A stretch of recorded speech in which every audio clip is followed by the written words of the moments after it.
All right, guys, welcome to the remade video where I predict Ravens visiting the Chiefs. If you happen to watch or even attempt to watch the video I uploaded yesterday, I have no idea why there was no sound, and I apologize. But let's get to it. I've thought about it for a day. I am not changing, and of course nobody knows what my prediction was, but I'm not changing what my prediction was. I do think the Ravens will win this game. And there's several reasons why. Obviously, you look at the Chiefs having won the Super Bowl. It's in Arrowhead. They're the favorites. And I'm not picking the Ravens just because I want an upset or because I have some hatred of the Chiefs. Don't get me wrong. When a team has as much success as they do, and you're not a fan of them, you're kind of like, I wish I could see another team, right? But I actually do think that the Ravens, have a lot more bona fide additions, as well as, many of the same key players that they had last year. Key additions to the Ravens, obviously, it includes Derrick Henry. As we know, King Henry is quite a mauler with the football, runs over just about anybody. Really hard to bring down. The Ravens, one of the best rushing attacks last year, even though they were very banged up. And I do understand they have maybe the most mobile quarterback in football in Lamar Jackson, the reigning MVP as well.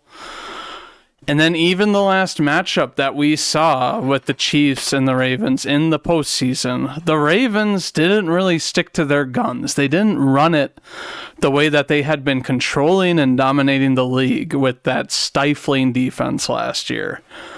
So here's what I have to say about the Chiefs as well.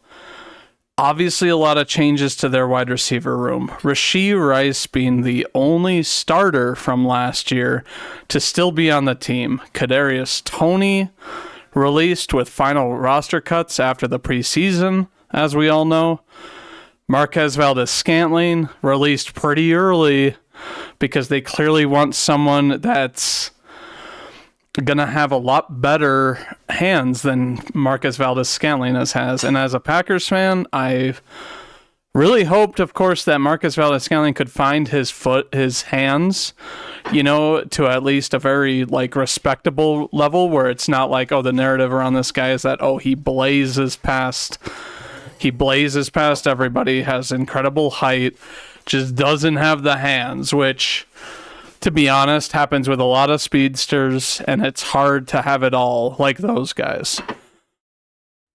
With that being said, they obviously have Xavier Worthy, who ran the fastest 40 time ever.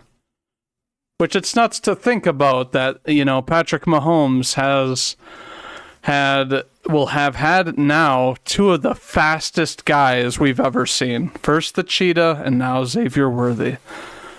Now, long story short, they have a lot of improvements still on the Kansas City side of the ball with their wide receivers. The only thing to me that is really potentially stayed consistent or, will remain to be consistent because of how they play and who they are is Patrick Mahomes, obviously. We can't forget about him. Isaiah Pacheco, the spark plug of the offense that essentially, he'll keep hammering, no matter how well their run game is doing throughout a game, which they will need him to keep pounding against a Ravens defense, because if this untested passing attack of the Chiefs stifles and they're not able to pass it due to inexperience against a very experienced defense and a very strong secondary, which includes the likes of Marlon Humphrey, Kyle Hamilton, Marcus Peters, and even the addition of Wiggins, the cornerback, it's going to be a tough night for Kansas City offensively. I think that, and I mean, you even look at last year, who they played, you know, the Kansas City played against the Lions, who everybody realized had the worst pass defense late, like one of the worst pass defense later in the year was one of their major weaknesses, you know, and Kansas City struggled against it with the drops. Who the heck knows? You know, if that's going to continue this year with new guys, you know, you never know with untested talent. And I mean, they obviously brought Juju, you know, back because, you know, he knows the system. And we also have Hollywood Brown is out for this game with a shoulder injury. So two of the guys that would be, you know, potentially kind of the workhorses, you know, who I think would have, you know, made this offense pretty electric, you know, without the addition of Xavier Worthy, Hollywood Brown and Rashee Rice. They're without Hollywood Brown, which I think just makes it harder because he does have kind of an id factor as well, you know, blowing off the top, being fast, being a very good gadget player, being a smart player. I don't think he got enough credit in Arizona just because he was on Arizona. And with the loss of him and him not playing, I mean, that's gonna change up their game plan. They're not gonna have as much speed as they would have, even though they still have a good amount of speed. Now, obviously, we also have to talk about Travis Kelce. I think that this can be a tough game for him.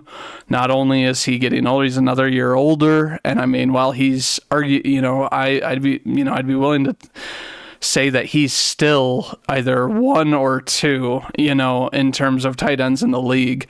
Had a rocky year last year, you know, also had problems with drops. I think that it's going to be a tough night, because he has to go up against the likes of Roquan Smith, who, as we know, is a top linebacker in the league, and then also Kyle Hamilton, who has quickly aspired to being the number one, you know, at least young safety in the league, if not the best safety in the league. And, you know, he's only, it's his 3rd season. It's crazy. But looking at this, the way that I expect the game to play out is I think that the Ravens, they are going to really utilize Henry because they aren't going to have to worry really that much about injuries. Yeah, he's getting older. He's had some injuries and been banged up a little bit.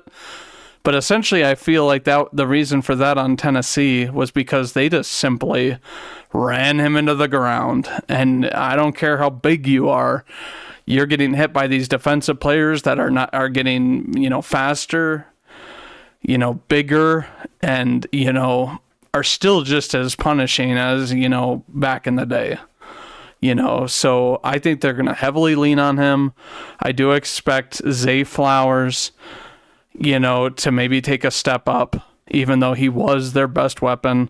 They also have a healthy Mark Andrews, who I have been saying is crazy underrated. Easily a top 5, might even be the 3rd best tight end in the league, in my opinion. And not to mention their line, fully healthy and a very good power O-line. So I think that they're going to pound it with Henry quite a bit. They're obviously, you know, maybe Jackson goes and he starts dipping and dunking as well, and the big play will reveal itself. Because the other thing that I will say about the Chiefs is while Spagnuolo is a very good genius defensive mind, and I don't expect him to really give up anything huge, I think they're going to miss L'Jarius Sneed, at least at first, until they can really find their identity. And that's another thing, is they still have Chris Jones, who, as we know, is just a difference maker of a player, even at his age. It's like, you know, with Aaron Donald out of the league, he may honestly be one of the best, you know, D linemen, you know, and most disruptive players that's not an edge player in the league. But that brings up my other point. The Chiefs were not great at getting to the QB last year. They were respectable, but they ultimately don't have that kind of it factor at pass rusher, to be honest with you, besides Jones. But I personally think that the Ravens are going to prepare for that. I think that, you know, Jones is really good. Like, it's hard to completely contain him from having a splash play that could impact the game. But it's like a guy like Lamar Jackson is one of those few guys that, you know, with the reports saying that he's slimmed down and that he's ready to be even more electric than he was. Oh man, it makes me think of like Michael Vick back in the day, the way that he, you know, nobody could get him. He is just, you know, the Energizer Bunny back there. So it's going to be tough. And I think that with a fully healthy Ravens team that doesn't have any key injuries holding them back, who was arguably the best defense last year as well, I think that they are going to be out for blood, thinking we should have been able to beat the Chiefs.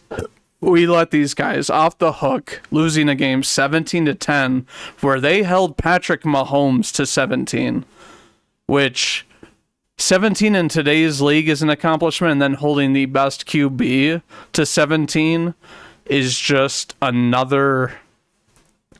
That's like next level defense, and that's why they're one of the best defenses. So ultimately, I do expect it to be a really gritty and maybe close game. It's week 1, obviously. It's in Arrowhead, so the Chiefs have the advantage. But I will firmly say that I really think the Ravens win this game. Because the Chiefs, even though they're really good, they're really well coached, they're known as like the postseason champions. Like, this is a team that won 11 games last year in the regular season, and it was a rocky season to the point where we saw Mahomes, you know, really angry and really upset and really kind of out of character because of how rocky their regular season went. I'm not saying that's going to be the same this year. It's hard to bet against a team like the Chiefs. But the Ravens are a Super Bowl caliber winning team, and I firmly believe that. So my final score prediction for this is that the Ravens win, and they win 23-17 is my prediction. I want to apologize for yesterday, you know, with the video not having any sound. And if you find this video, I, you know, deeply appreciate if you watched it. If you have any other opinions or any other things you'd like to mention, I want to say leave your comments. I would love to have a discussion. Leave a like, please. And we are back to NFL football. I can't tell you guys how excited I am for the NFL season. But thank you for watching, and I'll see you in the next video.